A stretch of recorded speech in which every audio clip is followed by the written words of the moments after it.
საღამომშვიდობის მეგობრებო, მოგესალმებით. მივესალმები გულდათუთქულ, ჩასვრილ, უკნიდან განათლებულ, პროგრესულ საზოგადოებას, რომლებსაც აი მძიმე პახმელი აქვთ ეხლა დამდგარი და მინდოდა სულ ორიოდე სიტყვით გამოვხმაურებოდი იმ მოვლენებს, რაც ჩასრულების რევოლუციის შემდეგ ტრიალებს საქართველოში. მოკლედ, პირველ რიგში მინდა გითხრათ კიდე ერთხელ გავიმეორებ იმ ჩემ ნათქვამს, რასაც ვამბობდი, რომ ბიძინა ივანიშვილმა ადრე არ ვიცი 9 მილიონს ვთხოვდაო ესო. პატაბურჭულაძეო, მაგრამ არ გადაუხადეო და ეხლა დარწმუნებული ვარ, ნახდათ უნდა გადაუხადოს რა, იმიტომ რომ აი ამ ჩასრულების რევოლუციით იმხელა დიდი საქმე გაუკეთეს ბიძინა ივანიშვილს და ქართულ ოცნებას ამ უკნიდან განათლებულების რევოლუციამ, ნუ არ ვიცი, ამას ვერავინ ვერ გააკეთებდა რა.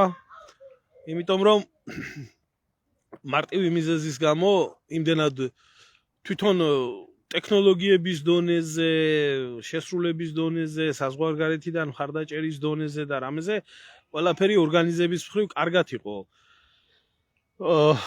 რევოლუციური თვალთახედვით დაწყებული, მაგრამ შესრულება იყო ისეთი ბანძი და ისე ბანძურად იქნა ყველაფერი შესრულებული, რა თქმა უნდა, ეს გარდაუვალი იყო ეს პროცესი და მოხდა კიდეც.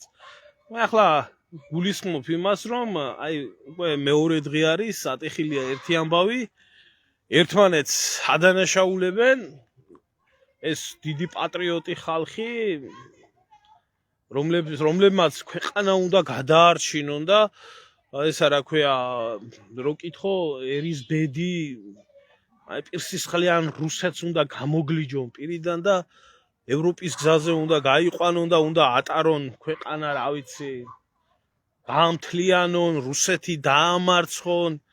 ნუ ამაც ემაქვს რა ლაპარაკი, ვინც ჩემულობს ახლა, ვინც რევოლუციას აპირებდნენ თურმე. ამათმა ისე ბანძურად შეასრულეს ეს ყველაფერი და იმხელა სიმხდალე და იმხელა სილაჩრე გამოიჩინეს, აი მეორე დღე არის, უკვე ერთმანეთს აბრალებენ, გინდა თუ არა ფული რომელმა მოტეხა, ეგრეთ წოდებული სოლიდარობა ემიგრანტების მხრიდან მე გაჩვენებდით ანგარიშებს, რომელიც აქ იკრიბებოდა ევროპაში ფული და იგზავნებოდა საქართველოში.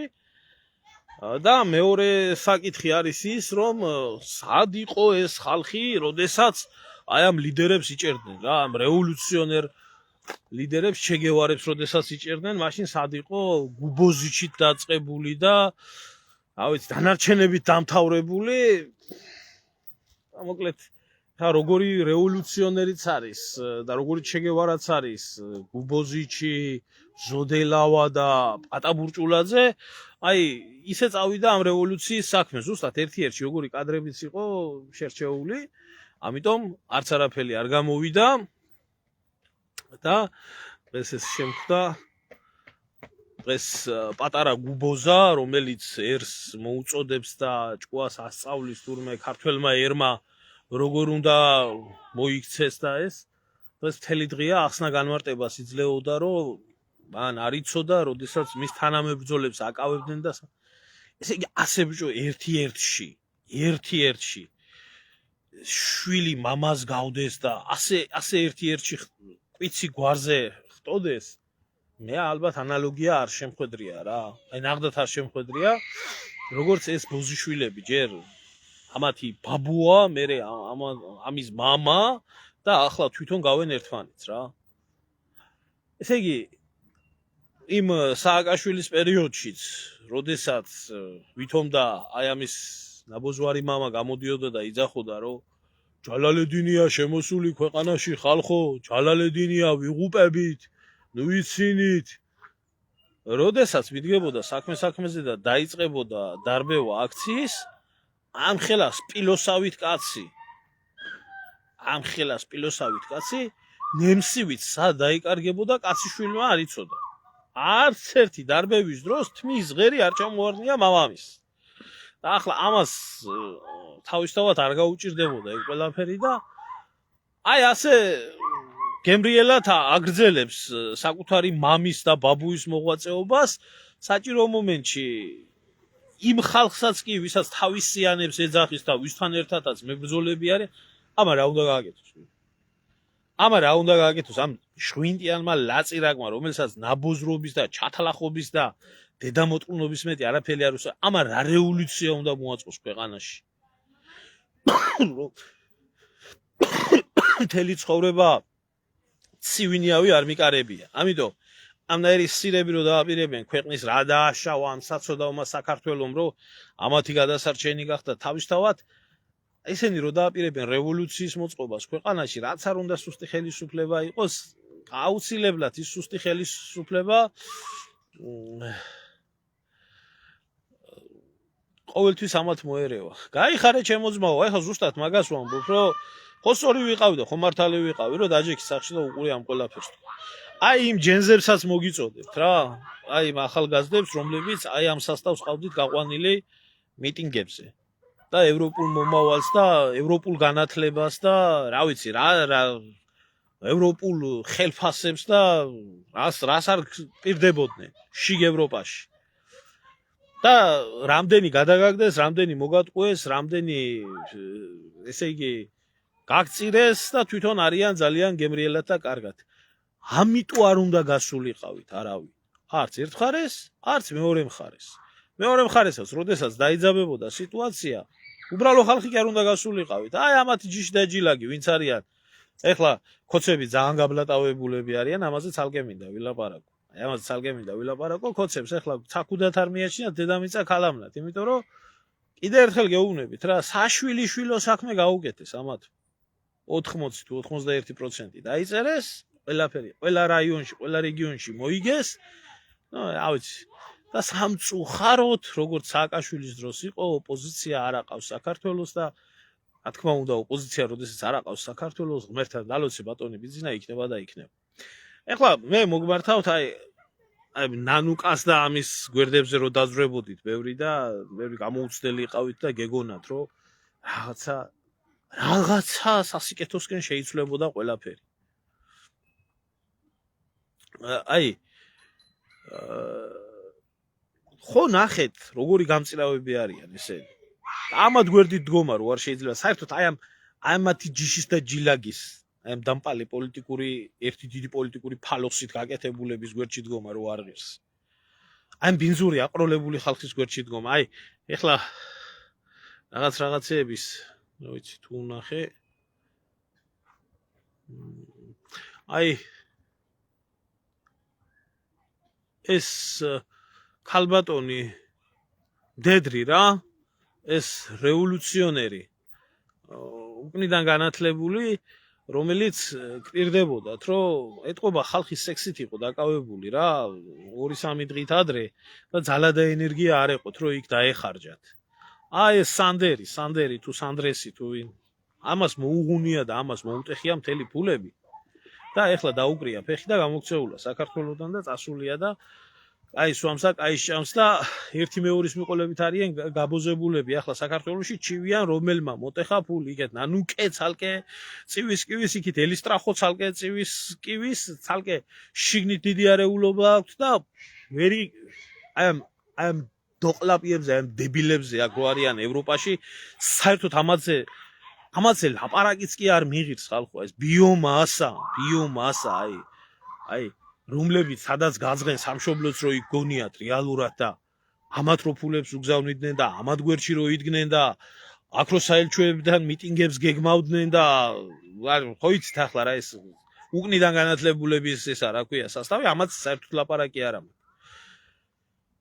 სარეოლუციო ოფშიაკი მოტეხეს და ეგ სარევოლუციო ოფშიაკი ჩემოკარგებო აქ არისო 100 ევრო და 200 ევრო და 300 ევრო ეს მთელი ამ ხნის მანძილზე მთელი ამ 3-4 თვის მანძილზე კარგად მომზადებული სერიოზულად მომზადებული თითო მაგათი წევრი თვეში მინიმუმ 50 ევროს მაინც რიცხავდა ვინ არის ჩემოკარგო და ეს არის ესა რა ქვია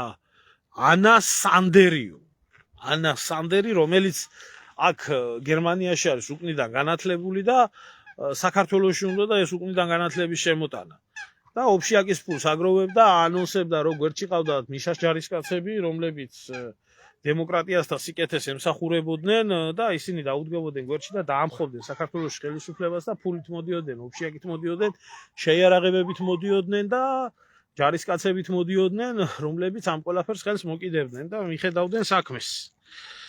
მაგრამ 4 საათში ჩაისვარეს. და ახლა მთავარი საქმე ისაა, რომ ამ ხელა ფულები, მოგროვებული ფულები ჭირმა მალა ჭირმა თავი არ დამალაო, ვინსაც წაიღო ეს მოღუნული ფული, ამაზე არის საქმე. აი ეს არის ყოველთვის შედეგი იმის, როდესაც ისტორიის არასწორ გზაზე დადგება ადამიანი და როდესაც ისტორიის არასწორ გზაზე ესე რომ ვთქვათ, აიყოლიებს სხვასაც. ისე დააბეტონეს ახლა საქართველოში სიტუაცია. მე არ გამოურიცხავ კი არა, უბრალოდ ძალიან კარგათაც ვიცი, სიმართლე გითხრათ, რომ აი იმ ნიღბიანებში და იმ პროვოკატორებში აგენტურაც კარგად იყო შეგზავნილი, სიმართლე გითხრათ, რომლებიც რეალურად ხელს უწყობდნენ ამათი ზრახვების გამოაშკარავებას. ამათი ზრახვების გამოაშკარავება რაც იყო, ამას უწყობდნენ ხელს თვითონ. ხელისუფლების აგენტურა რა.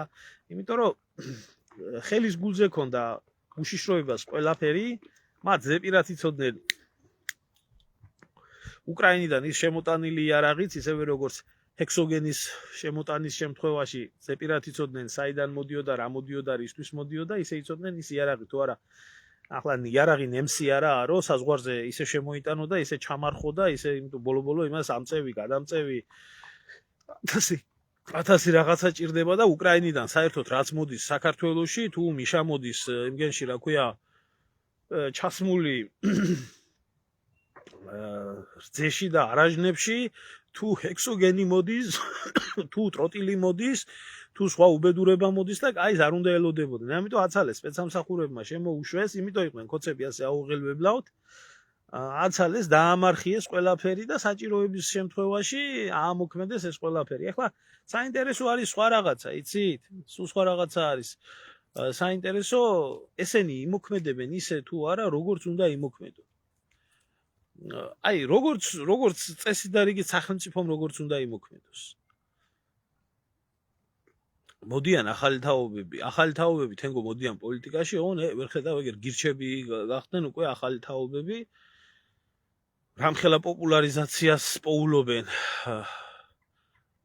ქართულ საზოგადოებაში, ვინმეს თუ წარმოიდგენდა, რომ ხალხი, რომლებიც გასაბერ ეკლესიებს დგამდა, შარვალს იხდიდა, პლანის ლეგალიზებას ითხოვდა, ყველაფერი რელიგიაზე და სარწმუნოებაზე მასობრივად ათქმევიებდა, ადეზერტირებდა ხალხს, ვინმეს თუ ოდესმე წარმოედგინა, თუნდაც 10-15 წლის წინ, რომ ეს ძალა გახდებოდა საქართველოში მესამე პოლიტიკური ძალა.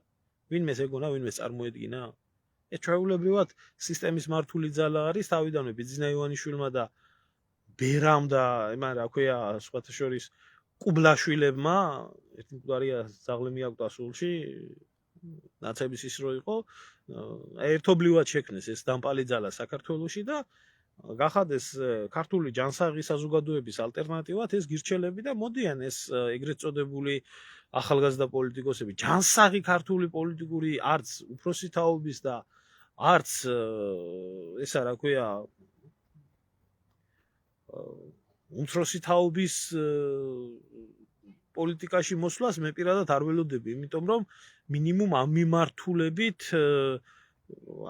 არაფერი არ გაკეთებულა ჯერ. ამიტომ აი რაღაც ჰაერიდან არ გამოჩნდება ეს ახალი თაობა და ეს ახალგაზრდა თაობა. თუ ვინმე ახალგაზრდები არიან ქართულ პოლიტიკაში მოსულები, ყველა ასე ან ამ იუდას გზით არიან მოსული, რომელსაც თქვენ ხედავთ აგერ გუბოზიჩები და მთელი ეს უჯიშო ხალხი, ახალგაზრდები ქვიათ, თუ გირჩის ხრივ არიან და თუ შეხედავთ აგერ ქოცებში რო არის ის ნაბოძვარი ისა, გუშინ ოლეოლას რო უმღეროდა და დღეს რომ თავარი ქოცი არის და იმაში რა ქვია, საკრებულოში რო შეუშვეს და ძალიან ამაყობს მთელი საკოცეთი, ასეთი პერსპექტიული ახალგაზრდა და ამიტომ ჯანსაღ ახალგაზრდას მე არ ველოდები, მით უმეტეს ამ სიდამპლეში, რომელიც სიდამპლეც არის ადამიან მე მეუბნებიან ხშირად რომ აიო შენო ცუძეო ლაპარაკობო სულო და სულ ჯო თქვენ კაი დედმამიშვილებო კარგს ნეტავ ხედავდე და არ ვიტყვი თქვენ მე მაჩვენეთ რომელიმე პოლიტიკური ძალა რომელიც ღირსებით ჰაერზე და სიტყვებზე კი არა აი საქმით მისი ცხოვრებისეული წესით ამ ყველაფერს ამ გაერთიანების ხალხი ადასტურებენ და მოქმედებენ და მოდიან არა ისე ახლა მე ფანები რო შემომივარდებიან და აუ გინდა თუ არა ეს ასეთია ის ისეთია სისულელია ეხლა ამ არჩევნებმა ერთი რაღაცა კარგად გამოაჩინა რა საქართველოში ხდება ეგრეთ წოდებული პოლიტიკური კლასის ცვლილება და მომავალი ოპოზიციური ძალები საქართველოში ყალიბდებიან შემდეგი სახით ასე რომ ვთქვათ იქნებიან ეს მევახშეების პარტია გახარიას პარტია გირჩელების პარტია და გირჩელები სხვათა შორის ყველაზე ძლიერები არიან და აქ-აიქ ეს კონსერვატორები შეუშვეს სადაც 3% თუ რაღაცა ესენი შეუშვეს უკვე ამიტომ ოცნებამ შეიქმნა თავისი ოპოზიციური ძალა რომელსაც არც ფინანსური არც ადმინისტრაციული არც სახალხო რესურსი აქვს და გააკეთეს ძმაო ლოთების პარტია სამშობლო მაინც უყვარს ლოთებს მომავალში აი ამ მიმართულებით იქნება ეს ყველაფერი ეს ბატალიები გამართული და ეს ძალები იქნებიან მომავალ რას უნდა ელოდე არაფერს არ უნდა ელოდე იმიტომ რომ ფაქტია ის რომ მოსახლეობის რეკორდულად ყველაზე დაბალი მაჩვენებელი იყო მოსახლეობის მისვლა არჩევნებზე და ეს ძალიან კარგი არის ამის ნახევარი თუ იქნება მე შეიძლება უფრო სხვანაირად შეიცვალოს ყველაფერი ფაქტია რომ ადამიანებს არჩევნები არ მიაჩნიათ რომ ამ არჩევნებზე რაღაცა შეიცვლება არ თვლიან საჭიროდ იქ მივიდნენ და თავიანთი აზრი დააფიქსირონ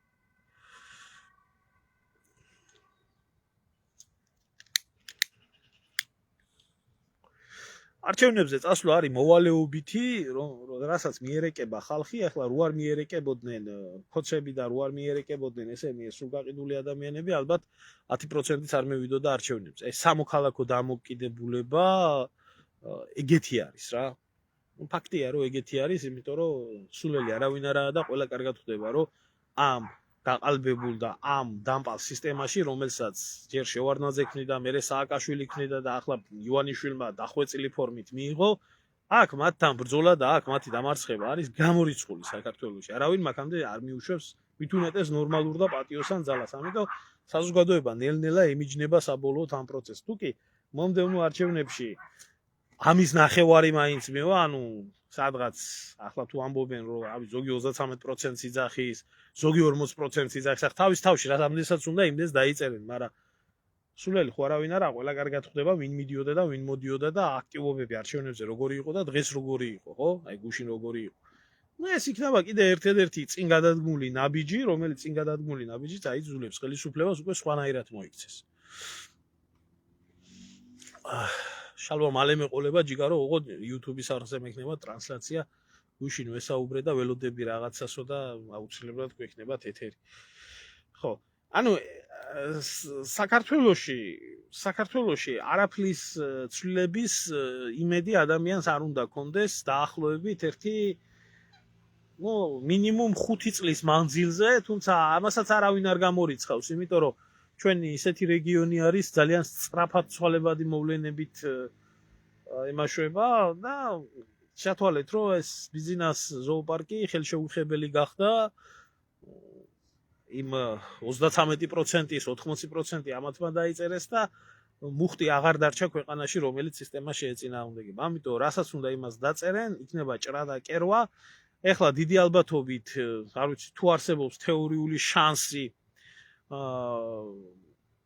ამ ყველაფრის ვერ გეტყვით ვისაც აქ მე მგონი გახარიას სასტავს შეუძლია არ ვიცი ახლა კანონმდებლობაში ვერ ყვევი რომ დაბრუნდეს პარლამენტში და ეს არალეგიტიმური ეგრეთ წოდებული პარლამენტი ლეგიტიმაციად მიიღოს და ყველა თავის მოვალეობას შეასრულებს და გემრიელად გაგრძელდება ცხოვრება და ბორჩა და დამთავრდა ბიძინა ივანიშვილი სანამ თვითონ ფიზიკურად არ მოკვდება მაგის ერთი შემცვლელი საქართველოში მე არ მეგულება და იცით რა ეს ძალიან სამწუხარო იმას რა ქვია განცდას მიტოვებს აი ადამიანურად გეუბნებით და რატო იცით ფაქტია რომ ივანიშვილის მეთოდი ქართველი ერის მართვის გამოშტერების გამოჩლუნგების დაკნინების და თავის ხელში ძალაუფლების დაგროვების სამწუხაროდ ამართლებს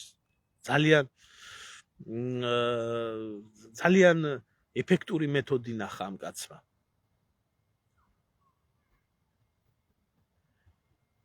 ახლა რა უნდა ქნათ ქალბატონო და ვისაც არ უნდა პარტია და ვისაც უნდა ცვლილებები მილიონჯერ მithქვია მოგზანდით და დადექით გვერდით ახლა თუ არ გინდათ ზდიეთ რომელიმე პარტიას და რა ვიცი რა სიკეთემდე მიგიყვანეთ. აი ეს არის ძალიან გულდასაწყვეტი და რატო არის გულდასაწყვეტი? ანუ არ იყო საჭირო სააკაშვილს ერტყა და ეწამებია და სული ეძრო ქართველი ერისთვის. მას უბრალოდ უნდა მოენახა მარტივი მეთოდი მაქსიმალურად როგორ მოესყიდა საზოგადოება.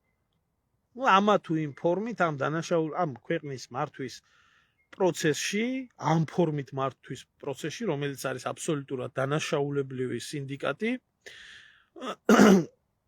რამენაირად გასვაროს ყველა.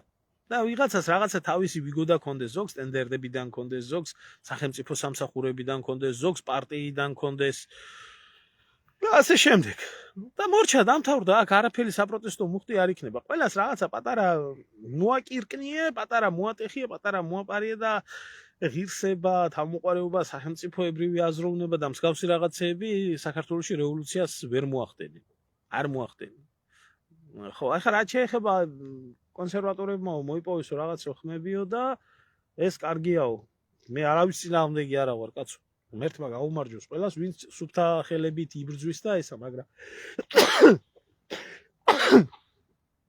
გაცრავად რა იქნება შემდეგი შედეგი 1 და 2 საკრებულოს წევრი რამეს შეცვლის ამ სისტემაში კიდეც რომ უნდოდეს ახლა შემდეგი ნაბიჯი იქნება რომ ახლა თუ გყავს ახლა აქამდე არ ყავდა ძმაო ხალხი და ახლა თუ გყავს 2 და 4 ახლა უნდა გავხადოთ 40 მერე უნდა გავხადოთ 50 და როავალთ 51% რო იქნება ჩვენი მერე ოქროს სარაიას ავაშენებთ ჩვენსაც რომ ურჩებით მერე და ასე გაგრძელდება ეს ყველაფერი და არაფერი მაგაში ცვლილებები არ იქნება გაიხარე ძმაო ხო აი ეს ვისაც ასე ძალიან გიხარიათ ეგ ყველაფერი ადამიანი არ უნდა იყო რუსები რატო გვიპირებენ რამეს რუსებს სააკაშვილის დროს საქართველოში რაც უნდათ ყველაფერს აკეთებდნენ და ამის დროსაც რაც უნდა ყველაფერს აკეთებენ და რატო უნდა გიპირებდეს რამეს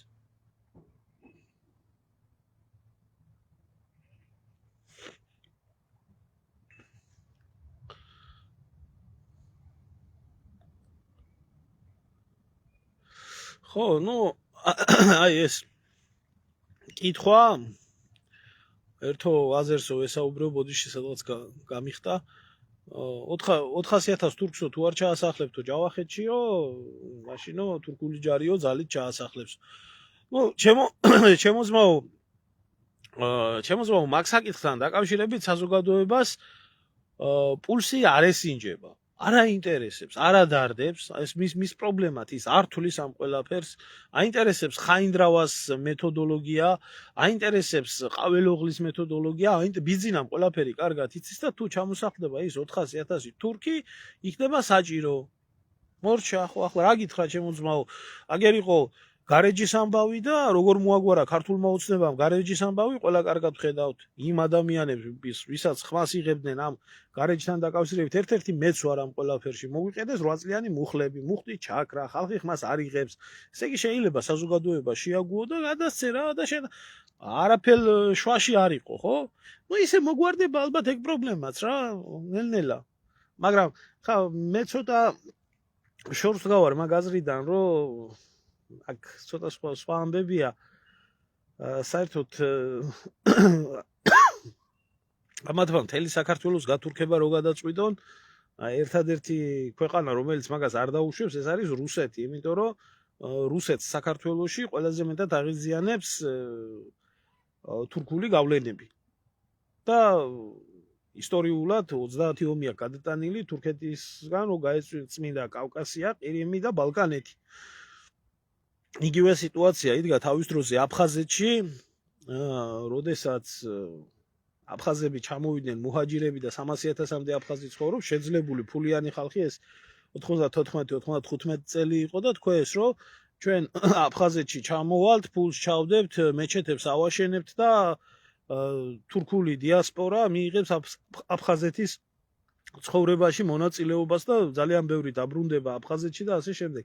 ამოაპანგურეს რუსებმა აფხაზეთიდან და კინწისყვრით გაყარეს თურქეთში და მერე ბაგაფშს ჰქონდა მაგის მცდელობა, ჩავიდა იქ შეხვდა რომ ეს თურქები რამენაირად ჩამოესახლებია აფხაზეთში და მოკლეს ბაღებში გადააყოლეს მაგ ყველაფერს. ასე რომ ეს ოჩოპინდრეც თუ მაგრაოდენობის თურქების ჩამოსახლებას დააპირებს საქართველოში, ეს არ შედის რუსების ინტერესში და წაგდებიებს თავს სიმართლე გითხრათ ეს იქნება და ეს ახლა თორე დანარჩენი სიმართლე გითხრათ ესენი უარს ნახდათ არ იტყვიან არაფერზე, აგერ ამ უმზადებულიყავთ, აგერ უზარმაზარი არმია იმგენის არაბების, ინდუსების, პაკისტანელების, რომლებმაც როტაცია უნდა გააკეთოს საქართველოში და როგორ დახვდა იმას, რა ქვია, გაერთიანებული ემირატების შეიხსთან საერთოდ ვინ ეკითხებოდა ამას იქ ყოფნას ოფიციალური თანამდებობა არაფერი არ უკავია, ყველა კარგად ხედავთ, ხო? ნუ არსებობს გარე ფაქტორები, რამაც შეიძლება დადებითად მოქმედოს. რაც შეეხება ვეთანხმები, აგერ გვადი ბიგვას ზასტოია ქვეყნის ცხოვრებაში, რა თქმა უნდა, 100%-ით ზასტოი არის ქვეყნის ცხოვრებაში, არაფერი ცვლილებას მე არ ველოდები. გამართლა ამ კაცის მეთოდებმა სათავისოდ ფულზე გაიყიდა მოსახლეობა, მასა არ აინტერესებს, მევიდა ბიძინე, ჭამეს შვი და იძინე და არავინ არ აუჯანყდეს, ღმერთმა დალოცოს ბიძინა და ესე და ესე და ესე და აი ეს ბოლოს შეწინააღმდეგებები, ზოგი ამათი გავლენის აგენტურამ დადგა, ასე დადგა, ისე დადგა და აქამდე თუ არ უხდიდა 9 მილიონს ბურჭულაძეს, ახლა კი უნდა გადაუხადოს. ნამდვილად 9 მილიონი ერთი მარტივი მიზეზის გამო, იმიტომ რომ ყველაზე პირწავარნელ შიგ ევროპელებსაც, კი, ჩემო კარგებო, ყველაზე პირწავარნელ შიგ ევროპელებსაც არ შეუძლიათ ამ ყველაფრის გათეთრება. არ შეუძლიათ.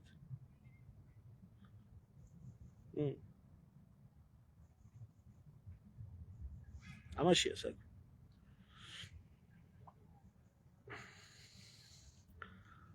აი შემოგევლე ჩემნაირებს და ზოგადად მაგათ მოწინააღმდეგე და იდეურ ადამიანებს საერთოდ რა ვიცი, საკრებულოშიც კი არ ათქმევებიან სიტყვას. რა ვიცი, აბა რა გითხრა, შენ შემოგევლე რატო არ მოდის? ამ გვერდს იმდენჯერ არეპორტებენ და იმდენი მტერი ყავს. ამიტომ ვდებ მე YouTube-ზე და TikTok-ზე. მოკლედ ეს არის რა, ჩემო კარგებო, არაფერ ახარს ალელოდეთ, ყველამ გამოავლინა თავიანთი სახე. ნუ ერთხელ კარგია, მე მინდა გითხრათ, აი ამ ჯენზი მენზი თაობები თუ ვინც ახართ, რომლებსაც გეუბნებოდით, რომ არ ღირს მაგათთან გვერდით დგომა, ნუ რო არ ღირს, მე მგონი ახლა თქვენ თვითონაც დარწმუნდით. ნუ ასე არის, ჩემო ძმაო, რუსეთი ჩვენ კი არ დაგვიცავს. რუსეთი თავის ინტერესს დაიცავს. ამაში არის საქმე. რუსეთს არ აინტერესებს ჩვენი ინტერესი. რუსეთს აინტერესებს თავიანთი უსაფრთხოება და თავიანთი უსაფრთხოება გადის საქართველოს უნდა იყოს ბუფერი თურქეთს და რუსეთს შორის. აი ეს არის. არ უნდა იყოს მუსულმანური საქართველო. უნდა იყოს მართლმადიდებლური ქრისტიანული საქართველო. ეს არის მათი ინტერესებში, რომ კავკასიაში იყოს უსაფრთხოება და სიმშვიდე. ეგ არის. მეტი არაფერი. თუ არა, ნუ საერთოდ ისე იყვნენ მენშევიკებიც, ტაუკლარჯეთი მაგათმა გადააბარეს თავისი ხელით და მენშევიკების დამსახურება იყო კიაზიმბეი და ისინი რომ შემოესწიენ მერე ბათუმს, ოღონ ისინი წასულიყნენ ემიგრაციაში და აქაური საქართველოს თუ გინდა წყალსაეო თავიდან ბოლომდე. კარგი, დაგემშვიდობებით, ეხლა მშვიდობა მოგცეთ მაღალმა ღმერთმა და ნუ ეგ არის რა, გუბოზიჩების ქვეყანაში რევოლუცია, როგორიც შეგევარებიც არიან, ისეთ რევოლუციას მოახდენენ.